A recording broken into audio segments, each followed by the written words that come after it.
Welcome to F1 News, Inside the Paddock. Today, we're delving into what can only be described as the most explosive revelation formula one has witnessed in an entire decade. Without a doubt, the biggest of the decade. The story we're bringing you is utterly staggering, and it revolves around one man, Christian Horner. And what makes this so fascinating is that this isn't just a typical driver transfer or a simple management reshuffle. Not at all. What we're looking at is a radical power shift, executed with meticulous secrecy. It's nothing short of a double coup, really. Double coup is exactly the phrase. This event fundamentally redefines the landscape of the sport, financially, politically, and competitively, all finalized just days before Sao Paulo. Alright, let's break this down. Our goal is to understand how Red Bull's longtime mastermind not only orchestrated his own departure from the empire he built. Exactly. But at the same time, acquired a rival team and poached their superstar driver. We're going straight to the heart of this earth-shattering moment, giving you the crucial facts and the sharp analysis you need right now. And the precision, the timing of this entire operation, it separates it from anything we've ever seen in modern Formula One. This wasn't chaos. This was a perfectly calculated extraction. Completely premeditated. Let's start with the hard facts, the Sao Paulo shockwave itself. What exactly happened? Okay. The core news, confirmed this week, Christian Horner has purchased a controlling interest in the Aston Martin F1 team through a private investment consortium. Now, that alone would be major news, a team principal turning into a team owner. Enormous. But the follow-up is what truly detonated the paddock.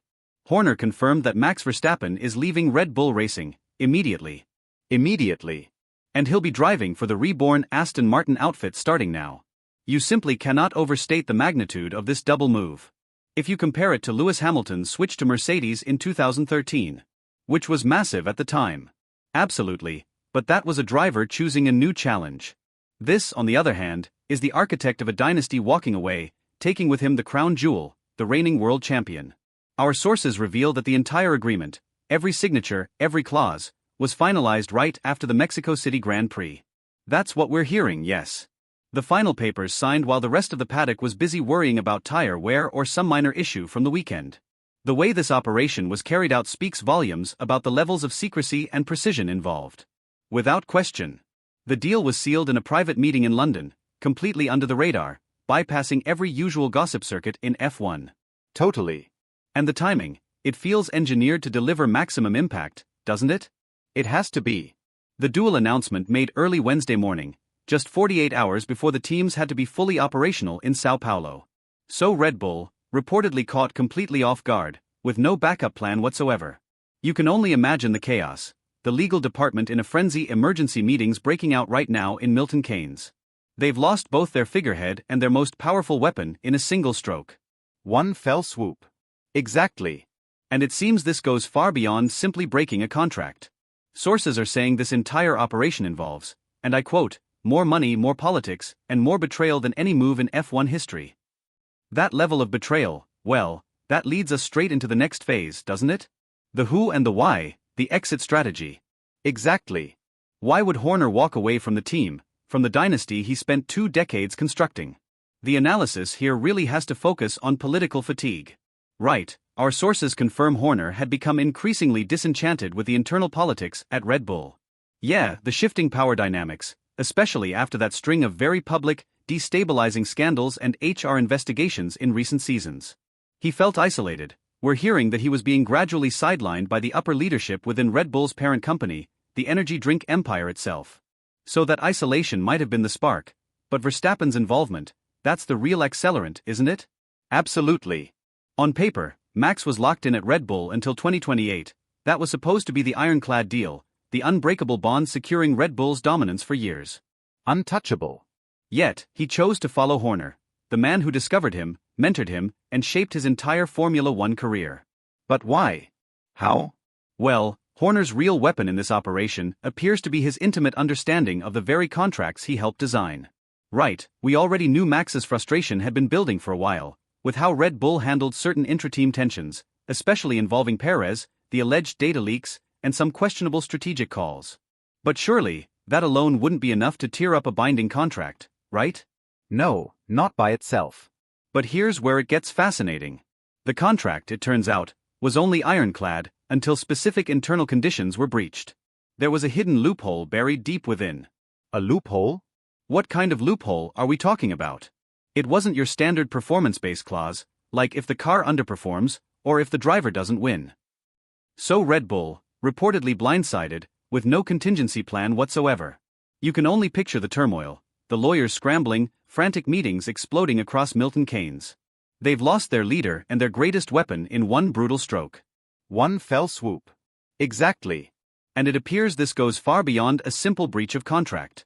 Sources suggest this entire saga involves, and I quote, more money, more politics, and more betrayal than any move in F1 history. That level of betrayal, well, that takes us straight to the heart of it, doesn't it? The who and the why, the exit strategy. Precisely. Why would Horner walk away from the dynasty he spent 2 decades building? The analysis points toward political exhaustion. Right, our insiders confirm Horner had become increasingly disillusioned with Red Bull's internal politics. The power shifts inside the organization, especially after those high-profile scandals and HR investigations over recent seasons, left him feeling alienated. He was, by all accounts, gradually pushed aside by the corporate hierarchy of the energy drink giant. So that isolation may have been the spark, but Verstappen's involvement? That's the real accelerant. Absolutely. On paper, Max was bound to Red Bull until 2028, an ironclad deal, supposedly unbreakable, designed to preserve Red Bull's dominance for years. Untouchable. Yet he chose to follow Horner, the man who discovered him, mentored him, built his entire F1 career. The question is, why and how?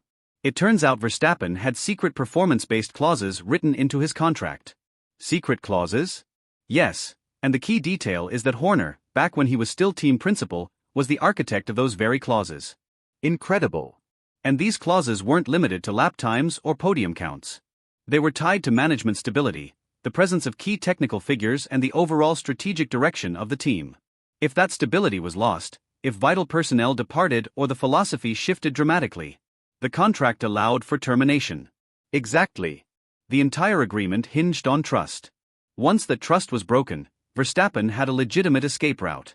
So Horner didn't just leave, he knew exactly which lever to pull.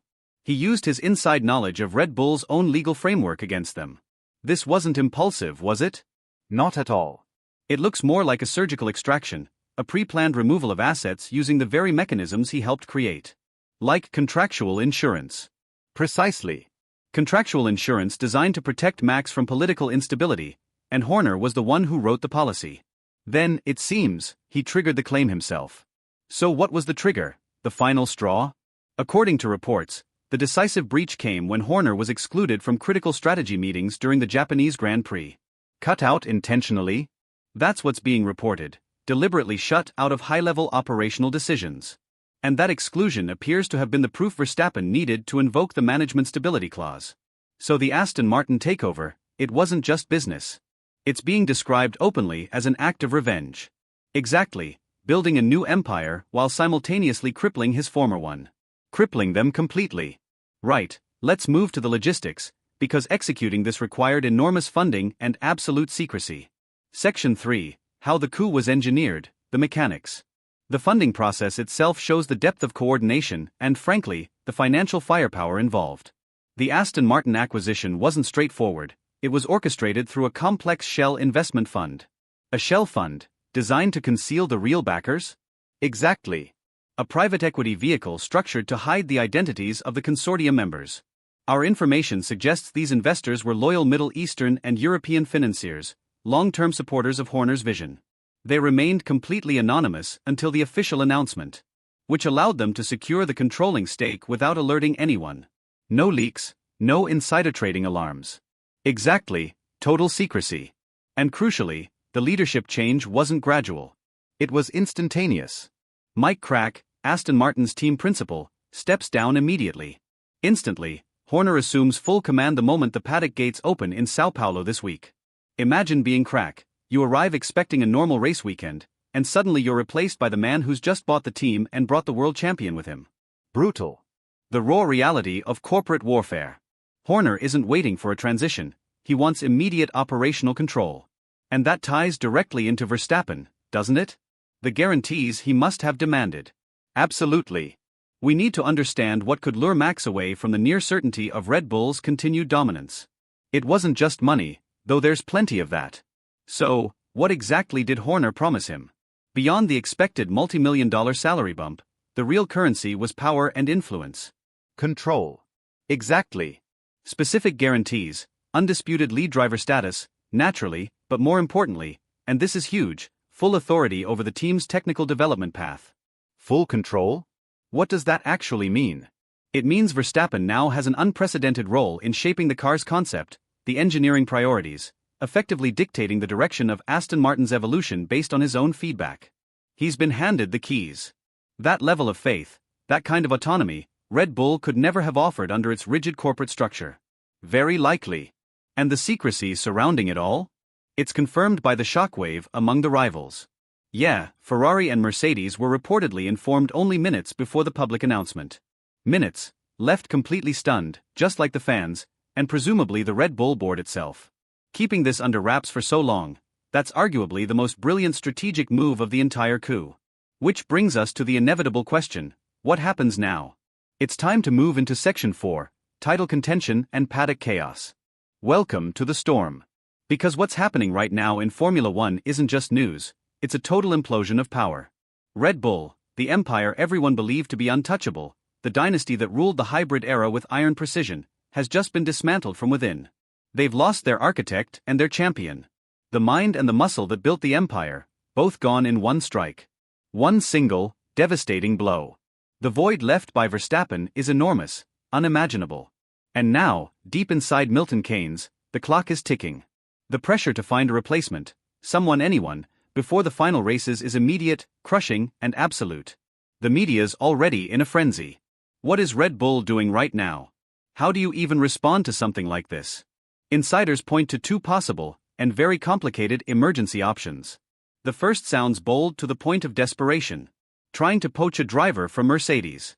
That would be seismic, more chaos in an already fractured paddock. Exactly.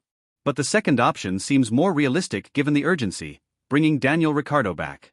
Ricciardo, back to the main team. Banking on nostalgia, his familiarity with the brand, that old spark from the early Red Bull days. But whichever path they take, it feels like they're patching a bullet wound with tape. This isn't a problem they can fix in the short term, it's an existential crisis. Meanwhile, across the paddock, Aston Martin has gone from being a respectable midfield contender to an instant title threat. Overnight. The transformation is immediate, and with the 2026 regulation overhaul on the horizon, the momentum now belongs entirely to them. But then comes the rumor, the one that ties everything together perfectly. Don't say it. Adrian Newey. The technical mastermind. The genius behind the aerodynamics that defined an era. Reportedly considering following Horner and Verstappen. That would be the final blow, the complete dismantling of Red Bull's technical core. The Holy Trinity, Newey's genius, Verstappen's driving, Horner's leadership. The same ingredients that built the empire. Now reconstructing it somewhere else. Or more precisely, rebuilding Red Bull 2.0 under a different name, a different color, but the same DNA.